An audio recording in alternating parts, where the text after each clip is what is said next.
we are looking at how an author of a text is articulating something. So you say that, okay, well, here are these primitives that are just barely out of the monkey stage. They don't have language yet, and so forth. Well, there's a couple problems with that. First problem is that you're assuming, you're bringing into the statement an assumption that evolution exists, and that monkeys went into men, and that when monkeys went into men, language was not developed, and so forth. The second thing is that Bhartrihari, I believe in the first, let me see if I do have it. I believe in the first line of Vakyapadiya, yeah, here it is. I'll read you the English translation that I have here.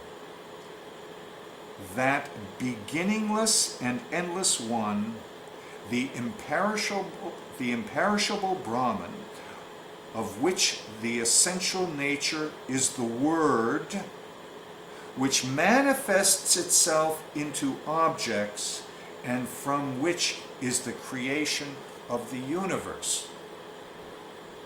So, one of the things that he's saying here, obviously, is that language is beginningless. It doesn't have a beginning. So if you say, well, primitive man hadn't yet acquired language, well, maybe that's the case, I don't know. But in terms of Bhartrihari, and in fact in terms of not just Bhartrihari, but in terms of Noam Chomsky, this is not the case. That language is something else. Language is not a skill. Or speech is not a skill that people acquire. That the newborn baby, who is certainly not more sophisticated than the primitive that you're describing, already has that innate ability of speech. He doesn't have to learn that ability of speech. So let's be careful with assumptions that are very largely post-Enlightenment assumptions, and treating them as if that is the context for our discussion, because I think it's not really the context for our discussion. However, the deconstruction of that statement is. So in other words, if we deconstruct the statement that you make, or the question that you ask about primitive man acquiring language, then that becomes much more relevant to our conversation.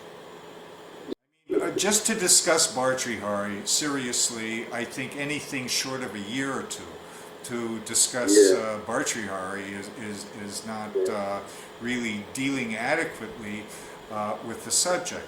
But it's interesting that you mentioned the quote from the Bible in the beginning of was the Word, because that's how we actually began the class this evening in discussing that.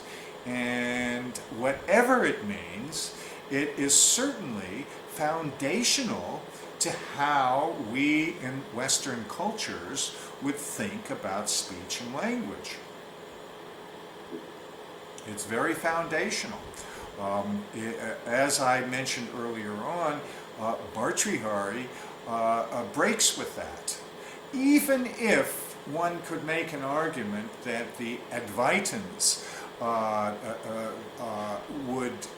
that there's ways that we can see similarities and resemblances, Bhartrihari makes a very definite break with this idea of the logos, which is what you're invoking there, a Greek concept, in that we can see that the Greek concept of the logos, which is pretty much fairly unchanged after all these years, implies an external source for the word. And Bhartrihari and Noam Chomsky are basically disagreeing with this, and they are calling the word interior and beginningless, which stands at odds with basically the logocentric theory of language, speech, and reality. So I bid you adieu until next week, and I hope you have a wonderful week, and wishing you all love and light and prosperity. Om Namo Narayana. Om Namo Narayana.